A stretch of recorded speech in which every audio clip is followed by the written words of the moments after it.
So the NBA from the mid 2000s all the way up until now, it's been very interesting to see the money climb up higher and higher as they go through new TV deals in the past few, I would say 15 to 20 years.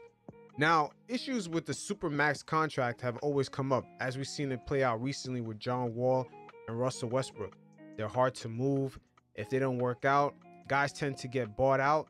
And for some reason, I believe it's like almost like a collaboration with all the GMs in the league.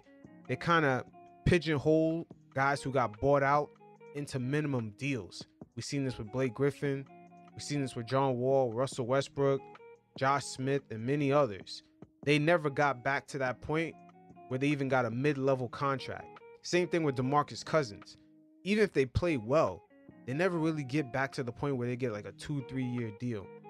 Well, Derrick Rose spoke about this, and it's so funny because he is pretty much the first player to go from max to minimum to getting a mid-level deal. He is the first of his kind.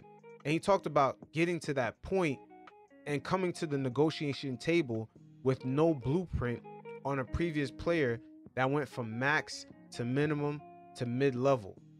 You guys check it out, and every once in a while, I'll check in. So I'm going through this. I'm in Minnesota. I don't want to change my lifestyle or living comfortably. I'm like, man, I got to get another contract. Tibbs told me, like, all right, you play well, this and that, like, we'll figure some shit out. I end up playing well. I played decent. And He's playing good. Yeah, I played decent, bro. But I mean, decent in Chicago, I mean good. You know what I'm saying? We kind of play it low key with it. I played decent, and they end up like offering me. Did they offer me that? Many? Yeah, the second year. The second year, but we didn't take it, right? So the second, I played decent.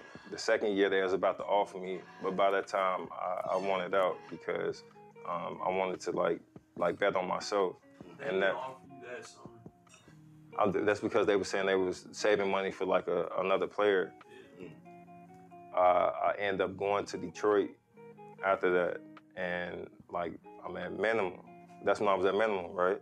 Nah, you at minimum. I mean, I asked him because all this shit is like inflated in my mind, bro. Like, you know what I'm saying? Like all together, bro. Like the dates, all that shit. So, long story short, I went from being max to minimum to actually like getting like a decent contract. And at that time, nobody did that. So don't you know how you go into the market and you negotiate and you got like an example of someone that previously did that? Nobody was there. So you broke that mold. Exactly. And the shit ended up working out. Now with Derrick Rose, that's very interesting. It did end up working out where he became the first player. I mean, I would say since the mid 2000s when the NBA money started coming in heavy to actually achieve this. But also keep in mind that he did have the Tom Thibodeau connection in New York in order to do so. But he did play well in Detroit and in Minnesota to make that up. And also in Minnesota, keep in mind, Tom Thibodeau was also there. But once again, the NBA right now, they're in negotiations for a new CBA with the players. So it'll be interesting to see how they work out the Supermax contracts to see if there's ways for owners and players to get out of it, where players could move on and not be pigeonholed to a minimum contract. Because let's be honest, John Wall, even though he may not be playing winning basketball, he's good enough to get at least a mid-level contract. Same thing for Russell Westbrook, if he could find a place to go where he fits into a particular team. These guys should be able to get a mid-level contract. But the way the league is set up right now, and just the way I would say the NBA GMs kind of almost collaborate, sort of like how NFL GMs collaborate. They sort of pigeonhole certain guys into minimum contracts. And I'm glad that Derrick Rose actually broke the mold for this, because we shouldn't see guys like Blake Griffin go from 1 year deals to 1 year deals. They're good enough to at least get a 2 year deal with a team option on the 3rd year.